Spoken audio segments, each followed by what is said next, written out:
Hi, I'm Callum from Tyne Valley Motorhomes and I'm proud to present the handover of the all-new 2022 model from Auto-Trail, the Expedition C72. So as we start the walk around on the driver's side of the vehicle first, the main point you get to is your mains connectivity point. So this is where you're going to hook the vehicle up with mains 240 volt electric via the hooker blade. So you get your hooker blade, lift the collar to expose the end, slide the wheel flap up to expose the point on the vehicle, and then just hook the vehicle up.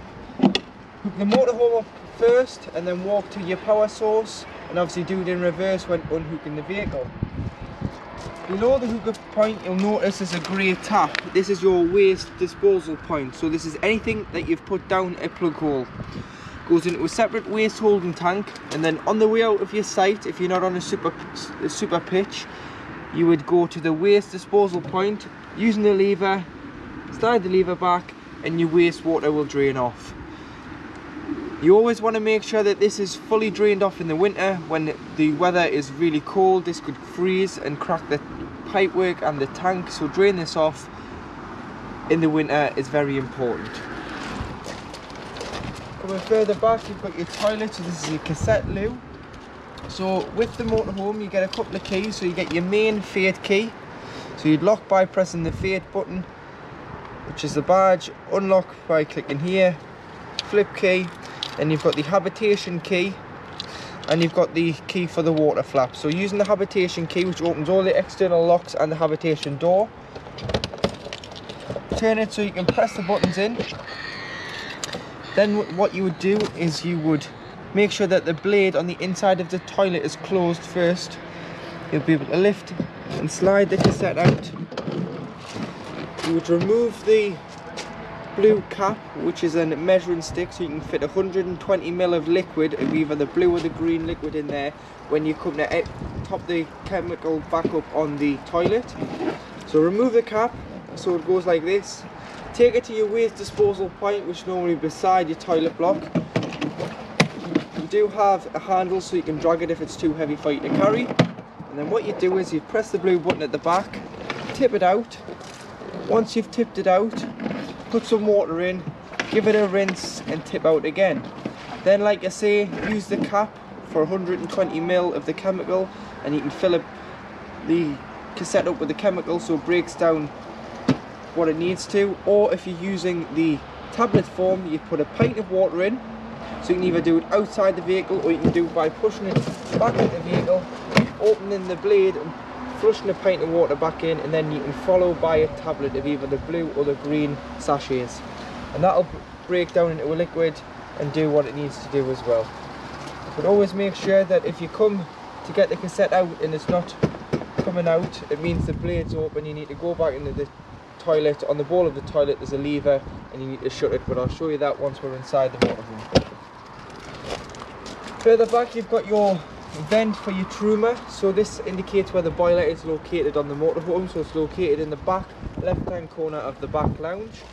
So just make sure that's always obstruction free.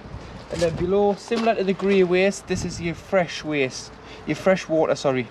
So what that does is it holds your fresh water. So say you've taken on contaminated water, you're draining it down, or you're simply not using the vehicle for a couple of weeks and you don't want it to go stagnant, you just let the water out so no water freezes, becomes stagnant, or breaks or cracks any pipes in the winter. So that's one point you'd want to drain down along with the grey waste.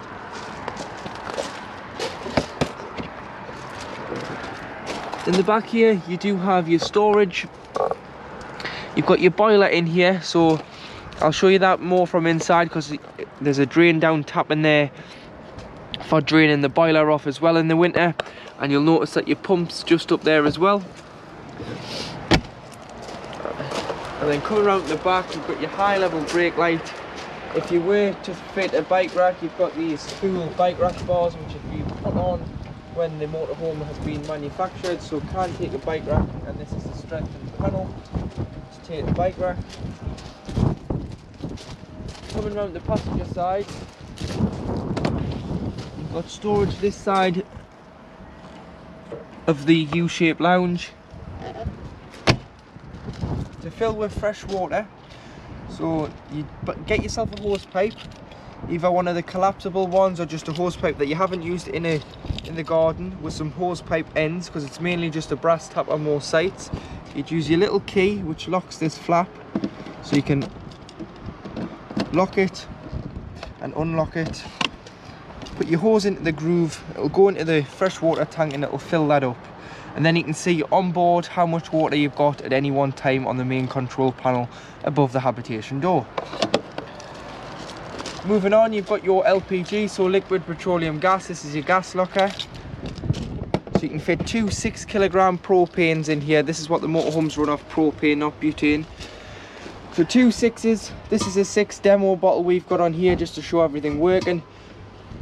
So to connect the pigtail to the bottle, it's a hand tighten. It's a left hand thread as it's opposite for gas. So left to tighten, right to loosen. You want to make sure that's tight, hand tight to turn the bottle on and off. And then finally put the strap around the bottle and just tighten it up so it's secure for when in transit. Always make sure that you turn the bottle off before you leave site, just to make sure that it's nice and safe when you're on the road. Then you can turn it back on when you arrive back at your site. Fridge vents, there is covers for these to go on, so you just clip over the top. Then you'll need a screwdriver or a little penny, and you can turn them for in the winter. It just protects the elements behind the fridge. You can still use it with them on. So probably from about end of October, start of November, you'll want to put these on and take them off in about March when the weather starts getting a little bit warm, because if it gets too warm the fridge just won't function because it can't cool itself down properly, and then you know what you've done, you've just left them fridge vents. Inside the door you've got a light switch for the entrance step, and you've got this electric fold down step which just operates from here. So this will automatically retract when the ignition is put on. And then to lock the habitation door, like I've said, using the key, you can lock and unlock it via the habitation. Coming to the passenger door, you've got your diesel filler which opens with the main ignition key. So this is when the fade key comes back into play, so it starts the engine and it opens the diesel filler. And then below, because it's a new style diesel engine, Euro 6, it's got the AdBlue. So it's a 19 litre tank, and this will indicate on the dash when it needs it. When the AdBlue light comes on, it will give you a range of 1,000 miles, but do please top it up as soon as possible, because if not it can get halfway and it can go into limp mode, which restricts the motorhome to 50 miles an hour just to protect the engine. And if it went completely dry of AdBlue, you would need fade out to come and restart the vehicle using a computer once topping the AdBlue up.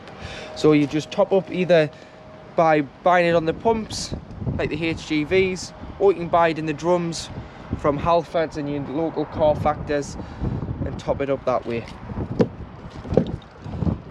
On the door inside you've got your tyre pressure, so 5.5 bar, which is 79.5 psi.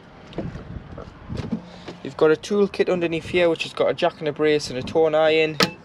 And then underneath the floor, underneath this panel, this is where your main engine battery lives. So if you ever need to jump start the vehicle, there is jumping points underneath the bonnet which I'll show you, but if you ever need to change the battery, you'd have to get it out through here. And finally, bonnet release is on the side of the dashboard.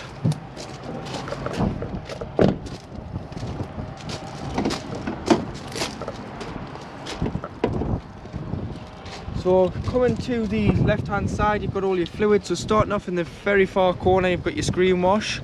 Then this cover lifts off with these two pins, and you've got your radiator coolant and your brake fluid, oil, filler. And then for jump starting, you'd earth off here, use your key, pop it in here behind the passenger headlight, lift this cover up, and behind there will expose the positive terminal for giving or receiving a jump start. Finally, underneath the bonnet on the front frame you'll find your weight plate, so your secondary stage conversion sticker from Auto-Trail, so it'll have your unique chassis number on, and it'll tell you your gross vehicle weight at the top, your train weight if you put a tow bar on, and your front and back axle weight. And then you'll also have your paint code here. So for the Expedition Grey, it's 676 for the paint code. So once inside the motorhome, above the habitation door, you've got your main 12-volt control panel, and you've got your Truma heating and hot water panel. So I'll start off with this one first. So when getting into the motorhome, depending on if you're hooked up or you're not, if you're hooked up, you'll have 240-volt. All your 3-pin plugs on board will work. If you're not, then you'll just have 12-volt. So this is your master switch here, where you turn the motorhome on and off. Underneath, you've got your lights. So this is a master switch for the lights. Then they all are individually switched around the motorhome. And then if you're needing to use taps, toilet or shower, you've got to put the pump on to pressurise the water.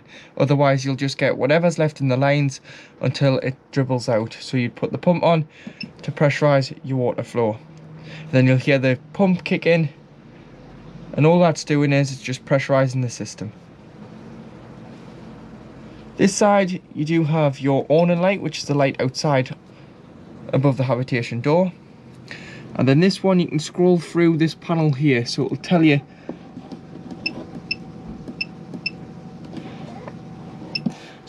Sergeant EC 362 unit. So that's just a home screen. Press again, it'll tell you how good your leisure battery is. Press again, it'll tell you the voltage of your vehicle battery. And then press again, it'll tell you how much is in your fresh water. So there it's saying it's 100% full of fresh water and 0 waste. And then it'll say select battery equals leisure.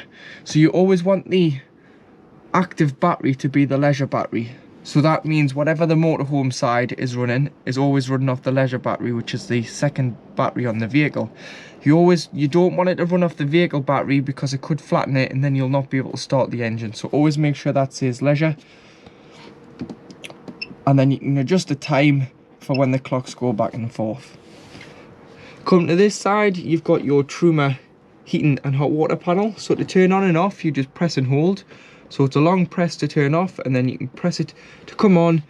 This is the standby screen, so to get into it you would press again, enter. You'll notice that there's a motorhome with a thermometer flashing in the top left hand corner. This is how hot you want the inside of the vehicle. So this is the thermostat. So you can turn all the way to 30 degrees or all the way to off if you are away in the summer and you didn't want any heating on. So for this we'll just say 30 degrees and you would press enter. Moving on, you've got the water with the thermometer in. This is how hot you want your water. So make sure you've got enough water in first, then you can turn the water on. Because if you didn't have any water in, it is like boiling a kettle without any water in. You can fry the element. So you'd have it off. Eco is 40 degrees of heating your water.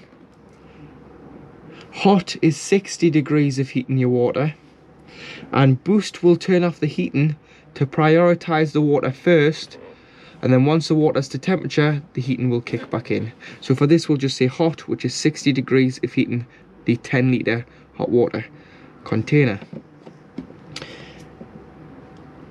Moving along again, you've got a gas bottle and an electricity sign. This is what you're heating the water and the vehicle off.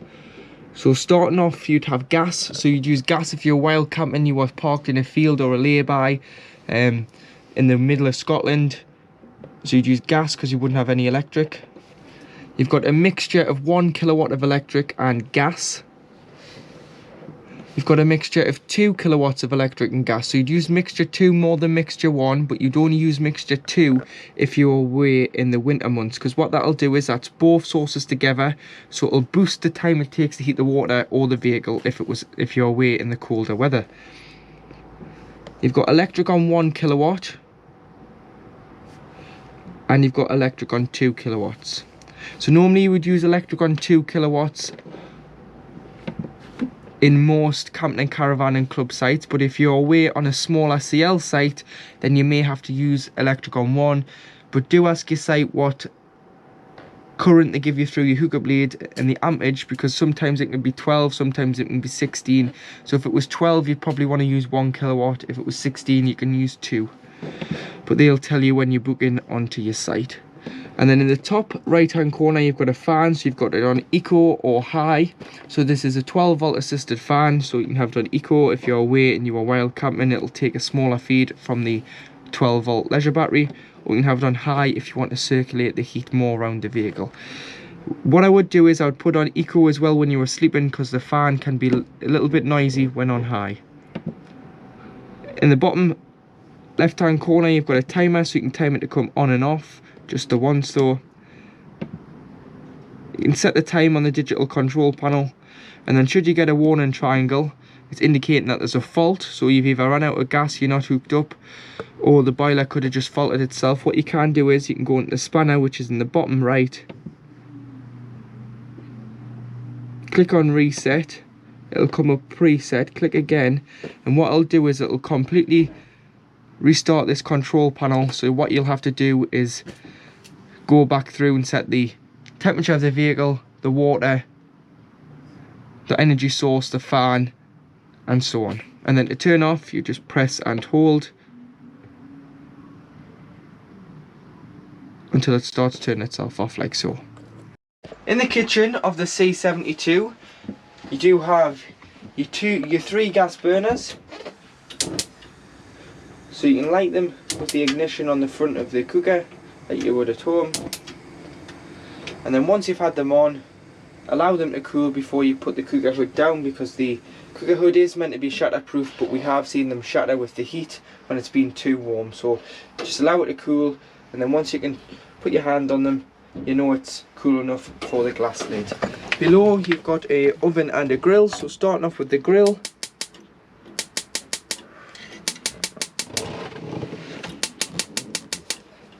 Prime the gas through and there, and then you might want to just keep a hold of the dial on the front until the thermocouple gets warm, and then there's your grill lit. Below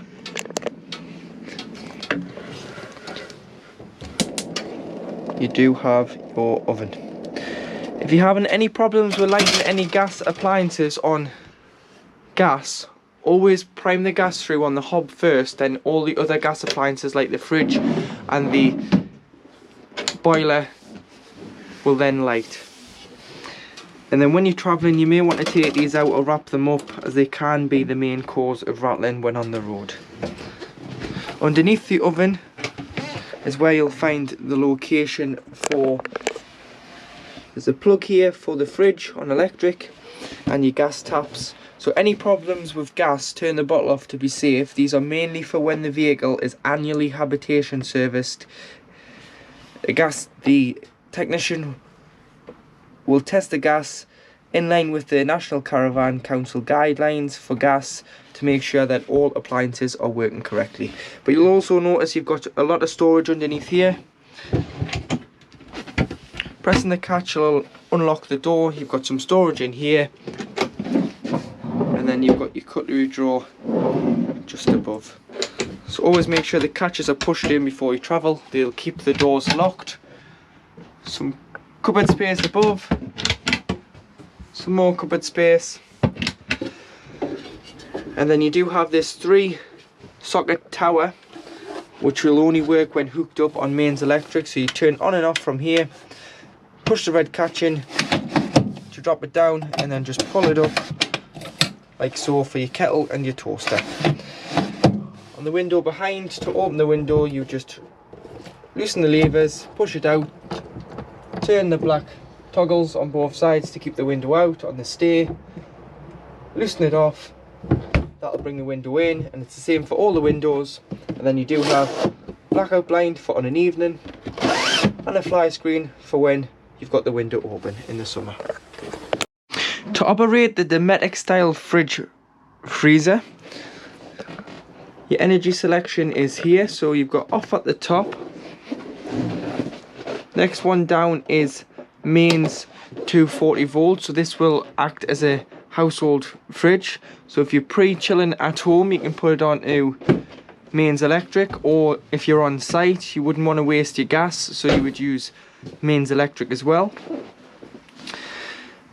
Then you've got the battery underneath, which is a 12-volt feed from when the engine is running. So if you've pre-chilled it at home and you've put your shopping in the nice night before and it's nice and fresh and chilled, pop it down onto the battery setting, and then when you start the engine it'll get a 12-volt feed and it'll keep your shopper nice and fresh for as long as you travel. So it'll basically turn it into a big cool box. It'll get no cooler, but it'll not get any warmer. Then if you're wild camping, you'd go down to the gas. So the gas is the bottom, then this is your temperature, so you can adjust the temperature on all sources, but you turn it to the max, push it in, spark igniter, and you want to wait for this orange band to go into the green. Once it's in the green, you would let go, and this will light your fridge on gas. So you'd only use gas if you're wild camping and you had no other source available. If you're going to sites, you'd use the electric, and then traveling between sites, if you were touring, or between home and site, once you've pre-chilled the fridge, you'd use the battery setting, which is your engine battery. It's not your leisure battery. And then finally with the fridge, what you want to do is, when you've finished using it for the season, take everything out, clean it out, and then the last thing you want to do is shut the door, because it forms an airtight seal, and all that clean air will become mouldy, smelly air. So what you want to do is, on the side of the light there's a little nib, push it in, these two toggles come out, and what that does is it stops the door from locking on itself. And as you can see there, it's loose, so it allows air in and out the bottom of the fridge to circulate, to stop any mould or bacteria growing in the fridge. At the back of the vehicle, you've got your U-shaped lounge. So you've got a point here in the middle of the floor. So if you remove the cap, in the wardrobe, you've got a table leg which goes in there, and you've got a tabletop, so a boom arm table which goes in there, and you can still get round it. So if you're having a cup of tea or some drinks in the back of the van, you can put your table there or dining. So you've got your large wardrobe which I've just shown you, and then below you've got some storage. There are your winter vents for your fridge vents, which I was going on when outside, and you've got your freestanding table. So to make the bed at the back, what you need to do is, there's a turnbuckle just here, so turn the turnbuckle down, slide this out, it'll come all the way till it stops on these two stoppers. Then what you've got to do is just lift this board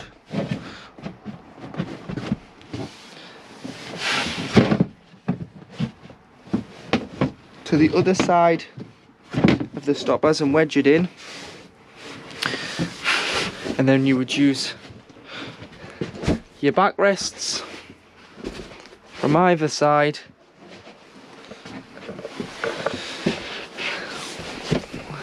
in the middle to form your back bed. Then what you could do to get a bit of extra space is remove all the side cushions, and then you can get a little bit more length and width on the bed, and that would form your double bed at the back. Located on the left hand side of the U-shaped lounge at the back is the location of your boiler. So it's very important in the winter that you look after your boiler. So your boiler doesn't only heat the vehicle, it heats the water, and it heats 10 litres of water at any one time. So there's a 10 litre water container in here. So when winterizing, what we advise is that you open the fresh, which is down here outside, open the waste, which is further towards the driver's door, open all the taps within the vehicle, remove your shower head from your shower hose, because if it's stood up you'll get that U-shaped bend in it, so lie it down and any water that's coiled up in there will drain out via the waste and straight out the vehicle. And then it's very important that you drain your boiler off. So this is how to drain your boiler off. You've got a yellow toggle down there, you'll see it's lying down, so it's in the down position.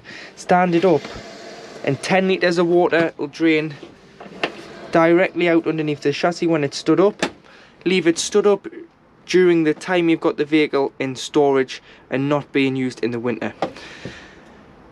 Once you come to use the motorhome, so you would shut the boiler, shut the fresh, shut the waste, shut all the taps within the vehicle, assemble your shower head back together, get your hose pipe from your garden, or if you're on site, put it in the side of the vehicle, fill the vehicle with water. Once you filled the vehicle with water, you'd come in, you'd put the control panel on, you'd put the pump on, you'd go to the cold side of the tap first. You'll get a pressurised cold water feed straight away. Go to the hot side, it'll cough, it'll splutter, it'll make all sorts of noises until you get a free flow of hot water or pressurised water from the hot side of the tap first, because it'll not be hot until you turn the boiler on, but you always want to bring the water through first. So until you get a free flow of water from the hot side, then what you would do is you do all the other taps, and this would be your system primed. But it's very important that you drain this off, because if you don't, it's your responsibility, it voids your warranty, and it's very expensive to repair the boiler. So to drain it off, yellow tap, when it's lying down, it's holding 10 litres, stand it up on end, and that's when you know that the 10 litres of water has drained down outside underneath the chassis. In the back lounge, you've got your individual reading lights, which are all individually switched, so you can have whichever ones on that you want. And then pressing the catch below the cabinet,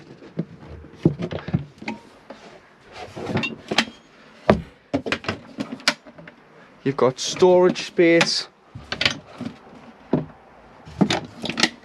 throughout here for all your bits and pieces that you need for when you go on your holidays. And then above,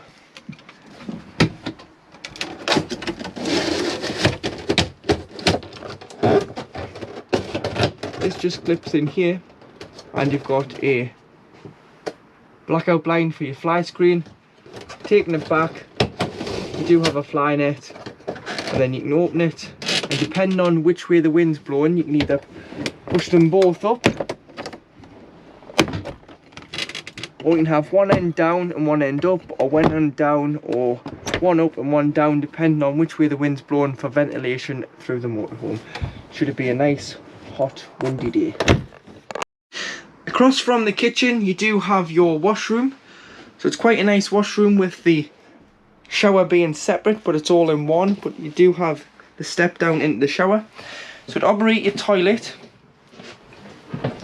make sure the pump's on, and you'll be able to press this blue button underneath the Thetford logo, which is your freshwater flush. Flushes the toilet, so you always want to flush the toilet first before use, and then you want to open the blade. And to open the blade, it's this grey lever here on the bowl of the toilet. Slide it to the right.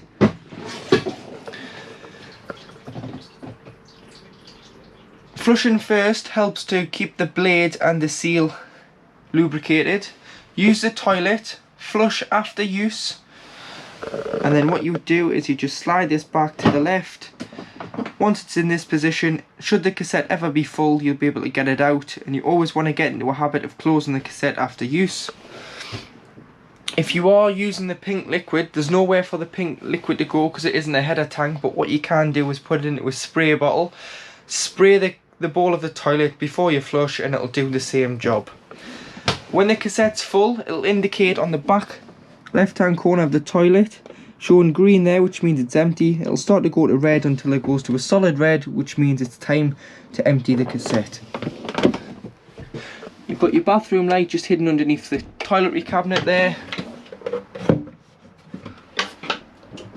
Frosted window, but it opens the same as all the other windows. There's your hot water coming through there, nice and warm. And then you've got your large shower. So you've got a turnbuckle on there for the shower screen when travelling. Make sure it's isolated and secure. And then you've got your shower head.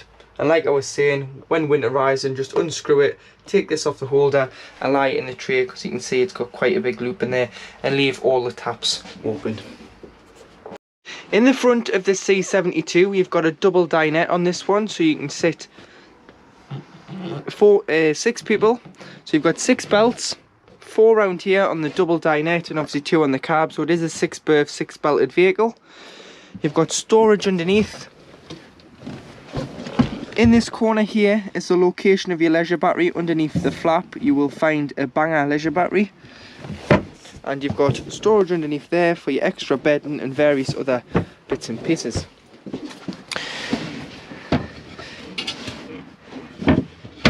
taken the press studs off the back will allow this seat to slide out. So you'd slide it out, lift this cover, and you'll see that there's a leg there, and you'll notice there's storage underneath. So again, more storage. Put your leg down, slide it out, and then on the back turn the turnbuckle and put this board into there. Then you can pop the press studs back on if you wish. That goes to there like so.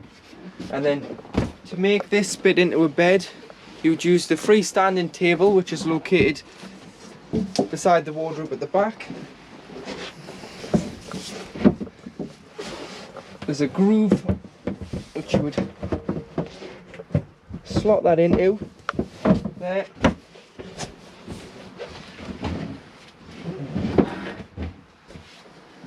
And then you put the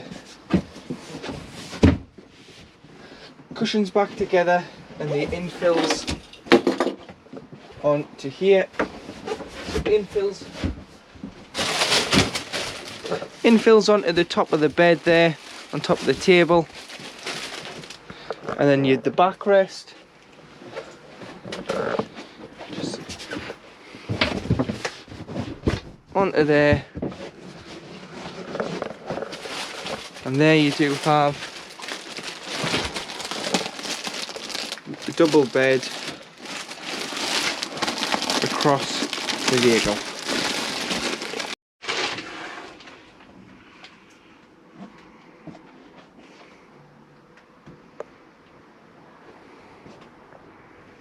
Above the cab you've got your additional 2 berths, so when travelling you can have this up like so because it's on gas struts to keep all your spare bedding and bits and pieces towards the back when travelling, but always make sure that you're putting soft lighter things up here and nothing heavy and hard in case it does fall down. And then you would put your board down like so, clip the ladder on here. You've got a net safety bar should you be putting children up here, so on either side there's 2 clips, so that'll just clip up like so.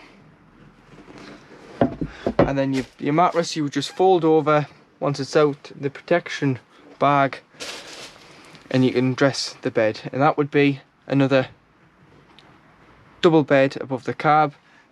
Same window for the skylight with fly screen one way and blackout blind the other. And you do have a light on here as well, which you can turn on and off from the top of the light. Above the backward facing dinette seat in the locker behind the driver's seat, you do have your EC176 unit. So you've got a system shutdown button here which will turn the unit off, which will allow no power drain. We've got the heater and the charger on mains electric. So make sure these are on and just leave them lit up, and they'll only work when on electric. Obviously your heater does work off gas, so this is just the 240 volt element to it. You've got all your 12 volt fuses which are listed here what they do, so do carry some spares and then you can replenish the fuse. And then if you do blow or trip a fuse on mains electric, look under this cover and this is where your RCB is and your MCBs. Unique build number, which are unique to every Auto-Trail build, so if you ever need parts in the future, quote that number or a warranty claim on the vehicle. The build number will allocate the right parts to your vehicle. So now in the cab, which is based on the all-new Fiat Ducato Series 8, so it gets a new design dashboard, new design door cards, lighter steering wheel and digital clocks. So starting off via the right hand side of the driver's seat, this is where the handbrake is. And then on the doors, to black them out, you do have Remus car blinds, which is an option on the Expeditions. So if you press and slide, so pinch it with your thumb and your finger, that'll black the driver and passenger doors out. And then if you do the same on the windscreen, meet in the middle, they are just magnetic, and that will black your cab out. On the top of the door card, on the driver's door, you do have your electric windows, driver and passenger, and mirrors. So you've got 2 mirrors each side, so you've got the top and the bottom being the blind spot. Headlight adjustment. You've got an eco button there, so that just saves a bit of fuel, so you can pop that on or pop that off. And it'll tell you if eco connected, eco disconnected on the clock. There, and then you do have your rear fog lights, and then if you want to turn off your start stop, you can disable that from here as well. Wipers, lights and indicators. Your cruise control is now on the steering wheel on the Series 8, so you've got cruise control, and it'll say cruise control ready, and then you would just set by plus and minus. Should you have to cancel it, you can cancel it here without touching the brake and then resume. And then you can speed up and slow down via the plus and the minus. Or you can press limiter and it'll say cruise control off, speed limiter ready, and then you can set that. And it'll, in the bottom corner, it'll say lim, and then you would just turn up your speed limiter to the speed you want to set it to. On this side of the steering wheel, this will go through your trip computer, so it'll tell you your range, so how much fuel you've got left to empty, and the miles per gallon that the vehicle is doing. That's on 1. If you go to page 2, it'll tell you your miles per gallon, so that's your instant miles per gallon. The other one is your combined miles per gallon. You've got your, because it doesn't have a dipstick, it's got a digital oil reader for your level. It'll tell you your oil level. And then if you use the 2 side buttons, you can scroll through this one. So you've got your oil level, your oil temperature, your oil life, your battery level for your engine battery, your AdBlue level, and your service. But please remember that 28,795 mile that's shown now isn't until the motorhome needs service. The motorhome needs serviced yearly, so every year, first year an oil and filter, and every second year a major service where all the filters are replaced in line with Auto-Trail's warranty, because a motorhome doesn't cover 28,000 in a year like a courier van would.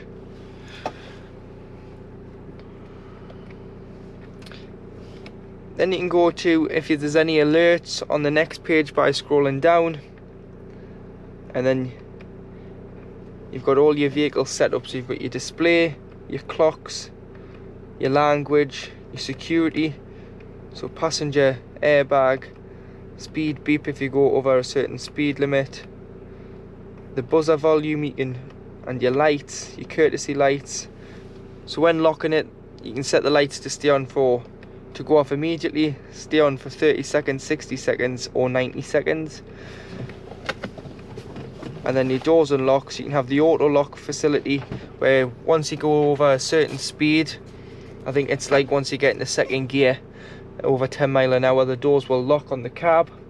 You can have them off or on if you want that. And then you can have your, when you unlock the vehicle, if you want the lights to flash, which is automatically set, if you don't, you can turn that off. But that's all in there, which is all explained in the handbooks with the vehicle. 6-speed manual gearbox with lifter collar into reverse. Down here you've got your heated mirrors, your hazard lights, locks the doors, which is just the cab.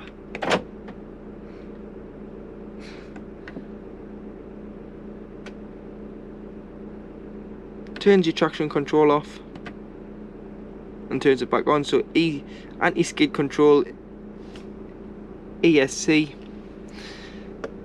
On the outside ring you've got your temperature, on the inside ring you've got your fan speed, on at least one or more for the aircon to work, which is this button here, which brings on the white light. On the outside ring on this side you've got your distribution, so where you want your air to be circulated to, and whether you're recirculating air within the vehicle or you're bringing fresh air in. Cup holders, so you've got two in the front, one in the door pockets for a bottle, and then some handy little storage cubbies there. USB for charging, so you've got a USB-C and a normal USB and a 12 volt. Glove box,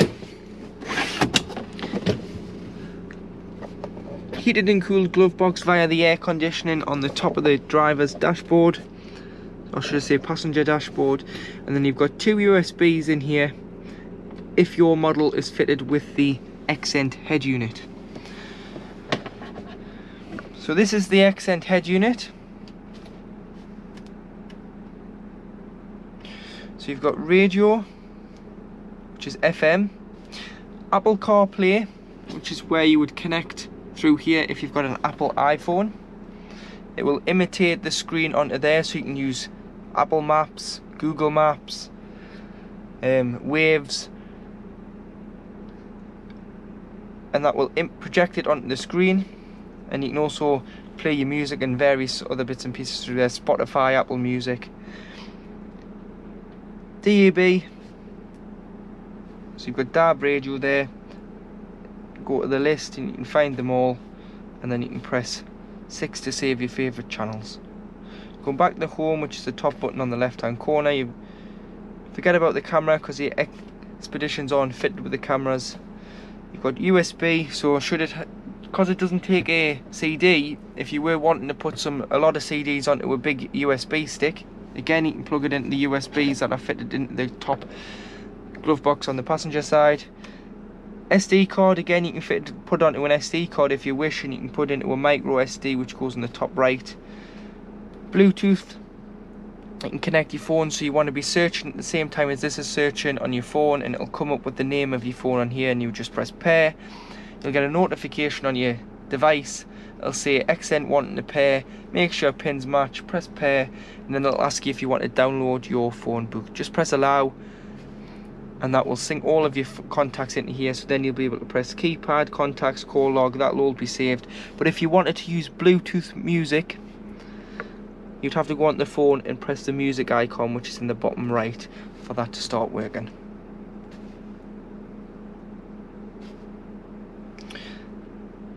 You've got your volume here, and then you've got your shortcuts to your favourite camera. Obviously there's no camera fitted, but you could wire a camera to this should you wish, as it'll be camera ready, as it's got the camera software on there. And then above the head unit, paper clip, or if you pull this lever here, so a lot of people struggle with these. All you need to do is get it from the back. It's plastic, give it a pull, don't be afraid to pull it too hard. Pull the lever out, pop your device in there, and then close the lever, and that'll lock the jaws, so it locks your device in there, and then the door just folds back neatly.